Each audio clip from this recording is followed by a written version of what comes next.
I had waited 5 years for that moment. The rooftop dinner, the fairy lights twinkling above us like stars that knew my name, and Lucas, down on one knee, his hand shaking ever so slightly as he pulled out the ring I'd dreamed about for years. It was perfect. Until it wasn't. But let me take you back a little. Because no story starts at the heartbreak. It starts with the hope. My name is Emily Hart. I'm 28 now, but this story starts when I was 23, wide-eyed and stupidly in love. I met Lucas at a networking mixer in downtown Chicago. I was just out of college, freshly hired by a small graphic design firm, still figuring out how to wear heels without stumbling and pretending I liked red wine.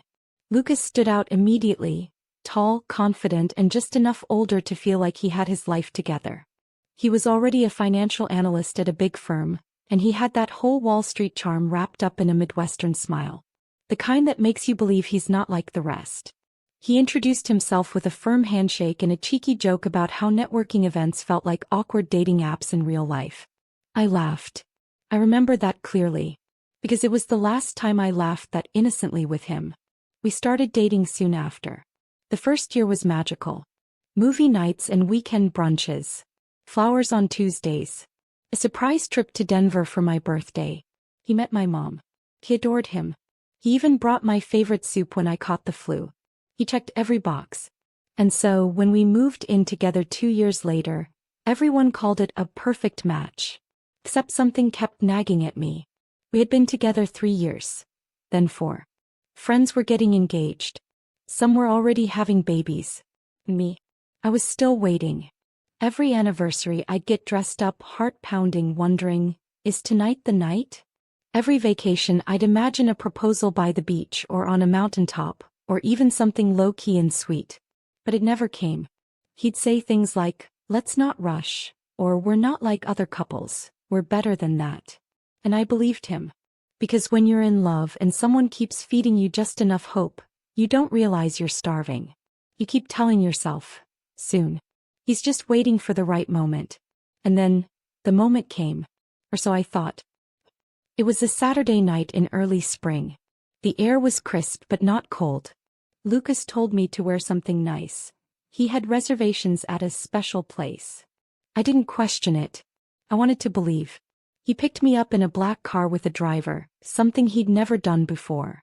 I looked over at him and he gave me that charming smile I hadn't seen in a while, the one from our first date.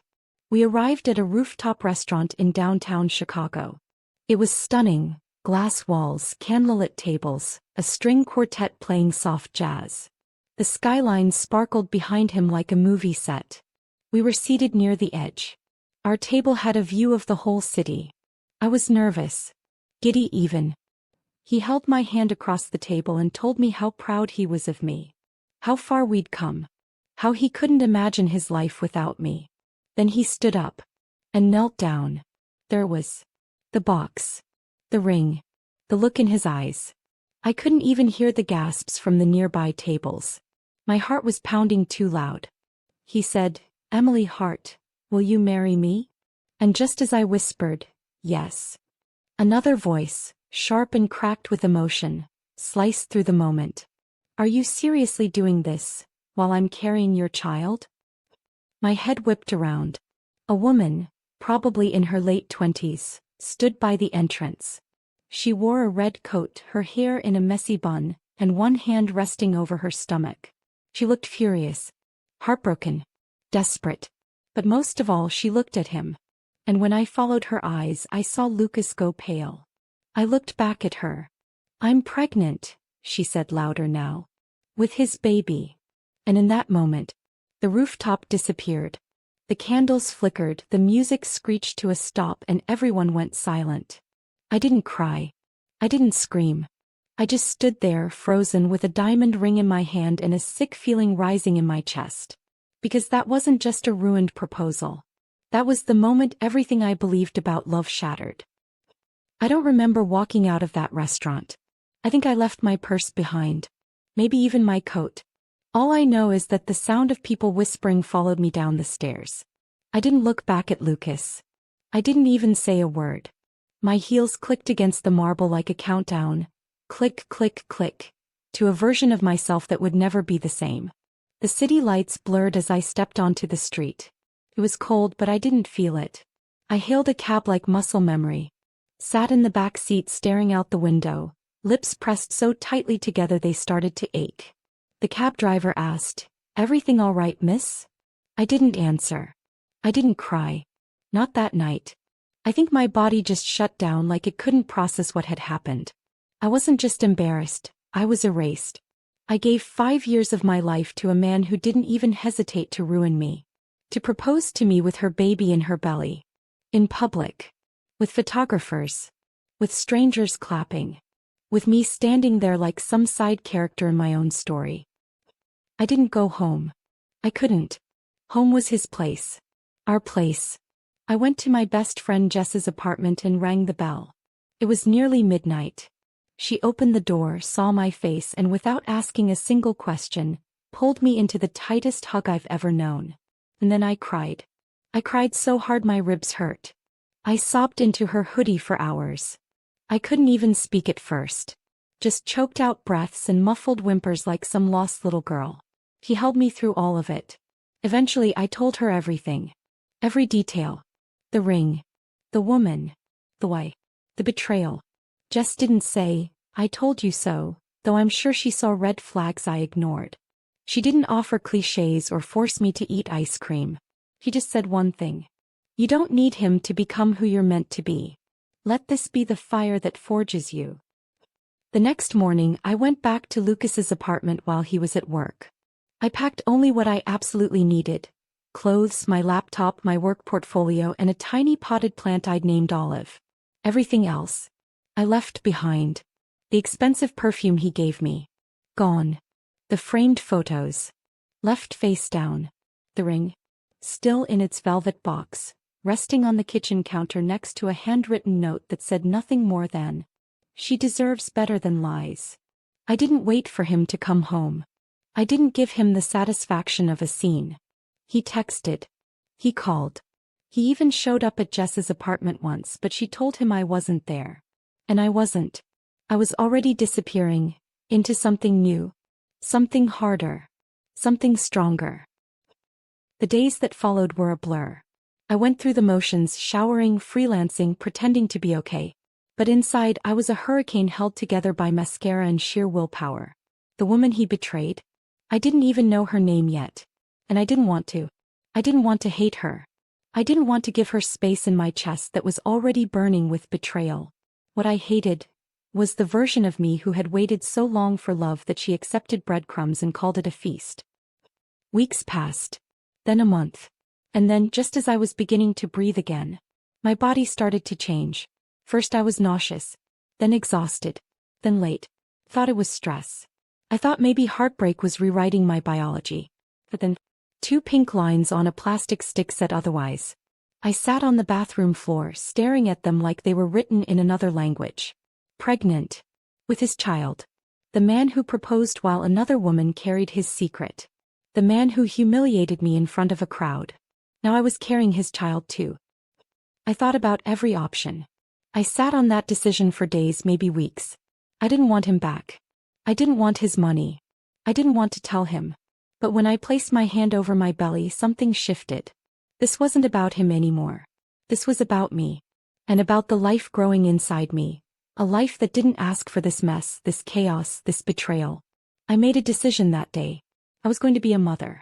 I was going to raise this child on my own. And I was going to build a life so full, so beautiful, so powerful, that Lucas would one day regret ever letting me go. But I wasn't doing it for revenge. I was doing it to remember who I was before I lost myself in someone else. Pregnancy wasn't part of the plan. But neither was betrayal. And maybe that was the point. Maybe life knew I needed something bigger to anchor me when everything else had fallen apart. The first trimester was the hardest. Not because of the nausea or the headaches, though there was plenty of that, but because of the silence. I didn't tell anyone except Jess. I didn't post about it. I didn't call my mom. I just quietly carried this tiny growing truth in my body while I worked, slept, cried, and started again. I took freelance jobs wherever I could. Designing logos, social media campaigns, wedding invitations, anything to keep the lights on and food on the table. Jess helped where she could. She even drove me to doctor's appointments when I felt too overwhelmed to face a waiting room alone. I remember hearing the baby's heartbeat for the first time. That soft, galloping rhythm. It broke something open in me. I really cried. But not because I was sad. Because for the first time in months, I wasn't alone. And then something changed. Slowly, without realizing it, I started rebuilding. Not just my life, but myself. I stopped waiting for life to apologize. I stopped checking Lucas's Instagram. I stopped blaming myself for not seeing the signs. Instead, I focused. I realized I was talented. Really talented. Clients loved my work. Word of mouth started spreading. I got a referral to design a rebrand for a local women-owned bakery.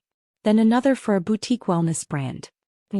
I had more clients than hours in the day. Jess suggested I start a business. First I laughed.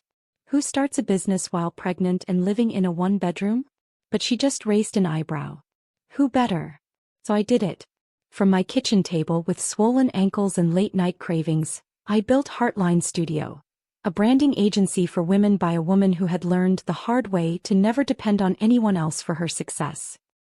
By the time I was 8 months pregnant, I had a logo, a website, and 2 part-time freelancers. By the time I gave birth, I had 3 full-time clients on retainer.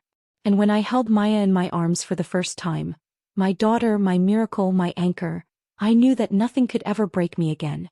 Her tiny fingers wrapped around mine like a promise. One that said, "You made it." The first year of motherhood was chaos. There were sleepless nights, spit up on my laptop, late-night bottle feedings while sending emails one-handed. But there was also joy. Maya's first smile. Her tiny laugh. The way she'd fall asleep against my chest like I was her whole world. And honestly, she became mine. She didn't just save me from heartbreak. She gave me purpose. She gave my pain a reason to evolve into strength. And she made me fiercely protective, not just of her but of myself. I didn't have time for drama. Or pity. Or regret. I had diapers to change and dreams to chase. 3 years passed. Then 4.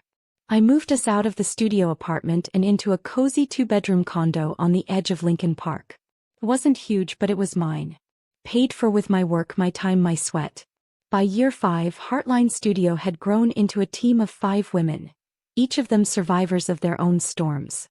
We were designing brands, leading marketing campaigns, hosting workshops, and changing the game in a field still dominated by men. And I was finally at peace. I had become the version of myself I once dreamed of. Not because a man handed me a ring, but because I built an empire out of the ashes he left behind. Then one ordinary Monday morning, everything changed. I was in the middle of reviewing a client mood board when my assistant buzzed in through the intercom. "Emily, there's a Lucas Adams in the lobby." I blinked. "He's here for a design consultation. Said he has a startup launching and wants to work with you." For a moment I couldn't move. I stared at the intercom like it had spoken another language. Lucas Adams. Him. After all these years. After everything he did. And now he wanted me to help him build his dream? I smiled slowly. "Tell him I'll be with him shortly." It was just like that. The tables had turned. When I walked into the meeting room, I didn't rush. I didn't fumble with my notes or straighten my blazer or smooth my hair. I let him wait. Let him sit there in my office, in a building I paid for, with walls lined with framed success stories, logos I built, and awards I earned. Lucas looked up the moment I entered, and for a second I saw it. Recognition. Then came the shock. Then, something that almost looked like regret. I took my seat across from him. "Lucas," I said calmly. "It's been a long time." He opened his mouth. Closed it. Opened it again. "Emily, wow. I didn't know you ran this agency." "Co-founded." "Oh, actually," I said, tilting my head slightly. "But thanks." There was a pause. The kind that grows thick and uncomfortable when one person realizes they're not in control anymore. He cleared his throat and started explaining about the startup he wanted to launch. A finance app for young professionals. His idea was good, clean, scalable, decent funding already in place. He even brought a pitch deck. "I heard Heartline's the best at creative direction," he said, eyes darting to the name behind me on the glass wall. "Didn't realize you were the Heartline." I smiled, cool and polite. "You must not have been paying attention." For the next 20 minutes, we discussed branding strategy like two professionals who hadn't once shared a bed, a home, and 5 years of history. But under the surface, my stomach churned. Not from nerves. From restraint. Because every time he talked about building something solid, I remembered how easily he'd torn me down. Every time he praised the power of strong partnerships, I remembered how quickly he'd replaced me with a woman who screamed her truth at my proposal. But I kept my voice calm, my posture straight, my mind sharp, because this was business, and I was excellent at business. He asked for a proposal. I said I'd have one to him by the end of the week. We shook hands, and for the briefest moment his fingers lingered. "You look happy," he said, almost surprised. I tilted my head. "I am." "You have someone?" he asked. I blinked, fully, then stood. "I have everything I need." And I left the room. Not because I was emotional, because I had work to do, because I had a plan. That night I sat down at my laptop and drafted the proposal. But this wasn't just about colors and logos. This was about making him see what he walked away from. This was about showing him through every pixel and tagline that I had built an empire without him. And maybe, just maybe, he could pay me to look at it for 30 days before I erased him again. The proposal included full branding package, app logo and icon design, marketing campaign launch strategy, promotional video direction, 2 months of social content and consulting. Total, $125,000. It was higher than usual. But I had a reputation, results, a wait list, and most importantly, I didn't owe him a discount. He signed the contract 2 days later without blinking. I assigned 2 designers, 1 marketing lead, and started the onboarding process. And every time we spoke, he tried to get personal. "Do you ever think about us?" he asked once after a Zoom call. I smiled. "No. You haven't changed much," he said another day. I leaned back. "I've changed completely. You just don't recognize me anymore." He laughed nervously. But the thing is, he wasn't laughing when I sent the final invoice. 2 days before his big public launch, I dropped it into his inbox. $125,000. Non-refundable. With a clause in the contract that said if payment wasn't received within 48 hours, all creative assets would be revoked, and no rights granted for usage. He called me immediately. "And what the hell is this?" "It's the bill. For my time. My vision. My agency." "You're charging me that much?" "You agreed to it. You signed. Or didn't you read the fine print?" There was a pause. "You're doing this to punish me." "No, Lucas. I'm doing this because this is what I'm worth." And then I said the thing that silenced him. "Besides, child support would have cost you a lot more." Silence on the other end. That kind of silence where you can almost hear a man's pride folding in on itself. He tried to speak, probably to deny it or ask questions or turn it into a debate, but I didn't give him the chance. "This isn't a negotiation, Lucas," I said, voice steady. "It's a transaction. One you agreed to when you thought I was just another talented vendor." I heard him exhale, long and shaky. The kind of exhale that says, "I didn't see this coming." And he hadn't. He thought he could walk into my office, charm me with his nervous smile, and maybe even rewrite the past. But I wasn't the same woman he left on that rooftop. I was the woman who survived it, and thrived in spite of it. He didn't pay right away. He sent 2 emails asking for a discount. Another asking if we could talk about things off the record. A third with some vague legal threat that didn't even make sense. I didn't respond. Instead, I sent a final notice, with the exact deadline and a reminder of the clause. Failure to pay would void all usage rights, and the assets, including his app visuals and campaign materials, would be locked and withdrawn. And when I say withdrawn, I mean our back-end developers had it rigged to disable everything. No logo. No landing page. No promo. Just a blank space. Like he never existed. And then on the final day, with 4 hours to go, he paid. The full amount. $125,000 wired to my agency's account. No email. No thank you. No attempt at a phone call. Just cold hard money. And I had never felt more powerful in my life. But that wasn't the end. Because as satisfying as that check was, there was still one thing left to say. One truth I had kept tucked away for years. Not out of revenge. Not to use as leverage. But because I never wanted Maya to grow up in the shadow of a man who couldn't love her from the beginning. So, the time had come. He asked to meet in person a few days later. Said he wanted to talk. Closure, he called it. I agreed. Not for him. For me. We met at a cafe on the north side. Mid-morning. Quiet. He wore that same navy coat I once bought him for Christmas, back when I was still the kind of woman who believed in fixing broken things. He looked older. Tired. Maybe regretful. We made small talk for a few minutes. It was awkward. Stilted. And then he said it. That night, the proposal. I messed up. I raised an eyebrow. That's putting it mildly. I wasn't ready. I panicked. I was trying to keep everything together. I didn't want to lose you. Then maybe you shouldn't have slept with someone else. Silence. He didn't defend it. Didn't deny it. That was the first time I saw him really see me. Not the woman he once dated. Not the ex he could win back.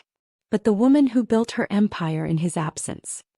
Why didn't you ever tell me you had a kid? I took a breath, set my cup down, and looked him dead in the eye. Because you didn't earn the right to be her father. His mouth opened, then closed. Her name is Maya. She's 4. Smart, funny, and bold as hell. And she's mine. Entirely mine. You don't get to meet her just because you finally realize you lost something. His eyes filled, but I felt nothing. No pity. No guilt. No revenge. Just truth. So, that money, he said finally. Was it about revenge? I laughed, soft and low. No. That was just my rate. He chuckled bitterly. You always were dangerous when you were quiet. I stood. I'm not dangerous, Lucas. I'm just done pretending I'm not enough. I grabbed my coat. Next time you want to build something, try doing it without breaking someone else first. And with that, I left. For the second and last time. Some stories don't end with revenge. Some end with release. With peace. With choosing yourself, every single time. Lucas never reached out again after that day in the cafe. And I didn't expect him to. There was nothing left between us but ash, and I had already built my castle from the ruins. The frame check? Yeah, I kept it. It hangs right above my desk in a sleek black frame. Not out of spite, but as a reminder. A reminder of who I used to be, and who I chose to become. Every time I look at it, I don't see him. I see her. I see Maya. She's 5 now. And if you ask her what she wants to be when she grows up, she'll tell you. A boss. Like mommy. He has my eyes. His stubborn chin. But she doesn't know him. He only knows love. And laughter. And bedtime stories where the princess saves herself. He thinks I'm a superhero. And most days I try to live up to it. She'll never know how scared I was when I first found out I was pregnant. How I cried in the dark, wondering if I could do this alone. She'll never know that for a long time, I felt like leftovers in someone else's love story. Biz now. Now I own the story. And I'm the only one holding the pen. Heartline Studio is thriving. We just opened a second location in Atlanta. I mentor young women looking to break into design. I speak at Women in Tech conferences. And I donate a portion of our profits every quarter to single mother support foundations. I've built a life filled with purpose. Not perfection, but peace. Real, earned, unapologetic peace. And that's the best kind. Sometimes late at night I think about that girl on the rooftop. The one in heels and hope standing in front of strangers as her entire world collapsed. And I want to tell her. You will survive this. Not just survive. You'll thrive. You'll become someone powerful. Someone who doesn't beg to be chosen. Someone who chooses herself every single day. And to anyone listening who's been left behind. Someone betrayed you. Someone humiliated you. Someone made you feel like you weren't good enough. Let me say this loud and clear. You are not broken. You are not weak because you trusted. You are not foolish because you believed. You are human. And there is nothing more powerful than a woman who rebuilds herself from heartbreak and turns her pain into purpose. Lucas gave me a ring once. But life gave me a daughter. A business. A purpose. And a future so bright. No man could ever dim it again. Have you ever been betrayed by someone you trusted completely? What would you say to your past self if you could? Drop your thoughts in the comments. I read every single one. If this story touched you, please like, subscribe, and share it with someone who needs to be reminded of their worth. New stories every week. Real pain. Real power. Real women.